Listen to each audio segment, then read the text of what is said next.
చరిత్ర ఎప్పుడూ చూడని విధంగా బడ్జెట్ ప్రవేశపెట్టేటప్పుడే ఏ నెలలో ఏ పథకం వస్తుంది అని చెప్పి, బడ్జెట్ అప్పుడే ఆ నెలలో ఏ పథకం వస్తుంది అని చెప్పి క్రమం తప్పకుండా బటన్ నొక్కిన పరిపాలన ఎక్కడైనా సాగింది అని అంటే అది వైఎస్ఆర్సీపీ ప్రభుత్వంలో మాత్రమే జరిగింది. నిజంగా ఇది ఒక చరిత్ర. ఎందుకంటే రాష్ట్రంలో ఇంతకు ముందు ఎప్పుడు కూడా అలాంటి బటన్ నొక్కిన పరిపాలన ఇంతవరకు చరిత్ర ఎప్పుడు చూడలేదు.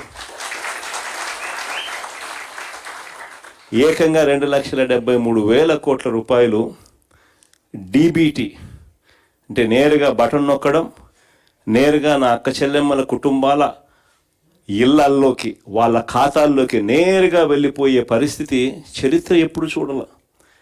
ఎక్కడ లంచాలు లేకుండా, ఎక్కడ వివక్ష లేకుండా నేరుగా ఇంటి దగ్గరికే పాలన వచ్చి ఇచ్చిన చరిత్ర ఎప్పుడు చూడాల. మేనిఫెస్టోలో చెప్పిన ప్రతి హామీని నెరవేర్చిన పాలన ఎప్పుడు జరగల.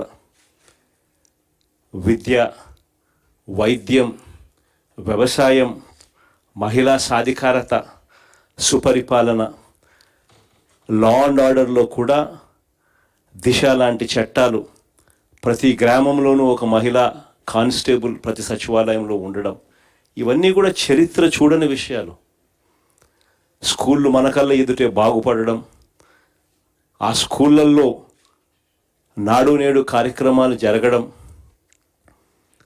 ఇంగ్లీష్ మీడియం గవర్నమెంట్ స్కూళ్ళల్లోకి రావడం, 3వ తరగతి నుంచే టోఫుల్ ఒక పీరియడ్గా పిల్లలకు ఇంగ్లీష్లో తర్ఫీదిస్తూ చేర్చడం, 6వ తరగతి నుంచి క్లాస్ రూమ్లని డిజిటలైజ్ కావడం, ప్రతి టెక్స్ట్ బుక్ ఒక పేజీ తెలుగు ఉంటే మరో page English, bilingual text books రావడం,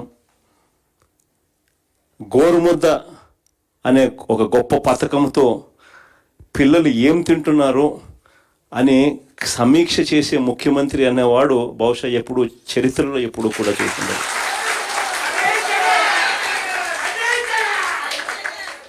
8వ తరగతికి వచ్చేసరికి పిల్లల చేతుల్లో ట్యాబులు చరిత్రలో ఎప్పుడు కూడా ఇంతకు ముందెవడు చూసిండరు.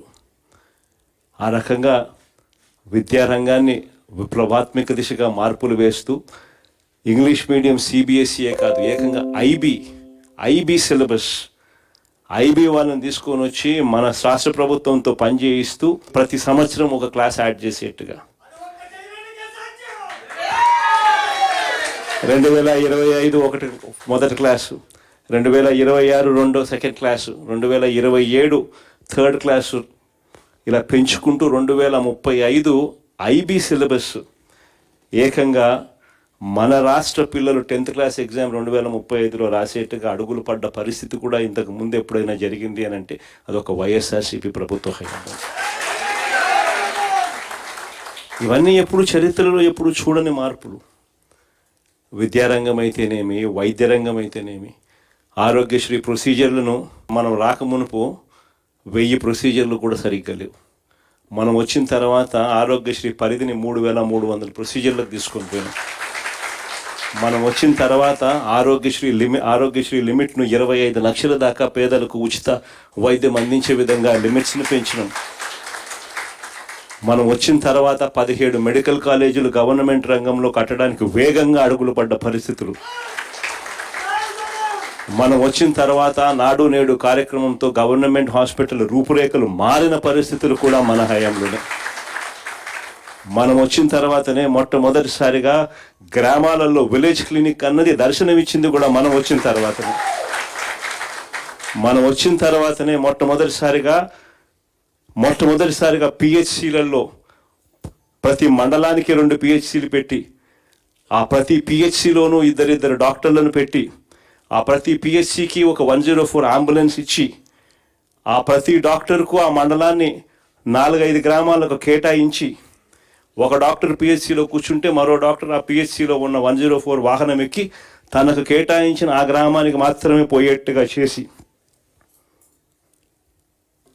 మండలంలో ఉన్న 2 పిహెచ్సిలు, మండలంలో ఉన్న 4 పిహెచ్సిలో ఉన్న డాక్టర్లకు ప్రతి డాక్టర్కు 4 గ్రామాలు కేటాయించి ఫ్యామిలీ డాక్టర్ కాన్సెప్ట్ అనేది క్రియేట్ చేసి ఒక డాక్టర్ పిహెచ్సిలో కూర్చుంటాడు, మరో డాక్టర్ 104 అంబులెన్స్ ఎక్కి ఆ గ్రామానికి పోతాడు.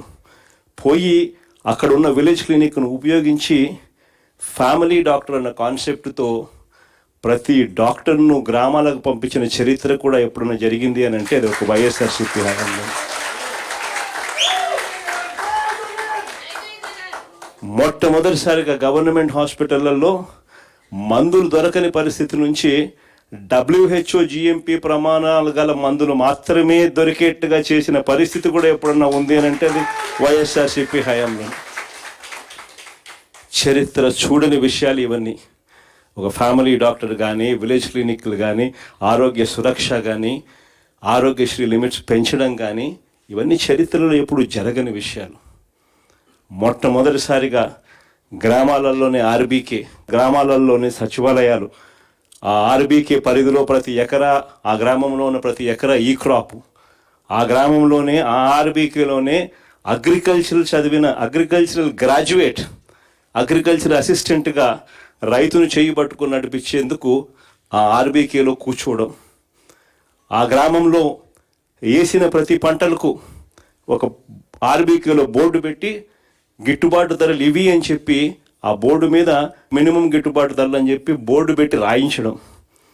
ఎక్కడైనా గిట్టుబాటు ధర రాకపోతే ఆ గ్రామంలో వెంటనే ఆర్బీకే అసిస్టెంటు CM యాప్ ద్వారా, అంటే continuous monitoring of agricultural price and procurement, CM యాప్ను యాక్టివేట్ చేస్తే joint collector, joint managing director of Markfed వెంటనే ఇన్వాల్వ్ అయ్యేవాడు. జాయింట్ కలెక్టర్ ఆ హోదాలో, ఆ ఆర్బీకే పరిధిలో ఏ రైతుకైతే గిట్టుబాటు ధర రావడం లేదో, ఏ పంటకైతే గిట్టుబాటు ధర రావడం లేదో వెంటనే జాయింట్ కలెక్టర్ అక్కడ ఇన్వాల్వ్ అయ్యి ఆ గ్రామంలో కొనుగోలు చేసి మార్కెట్లో పోటీతనం పెంచేవాడు.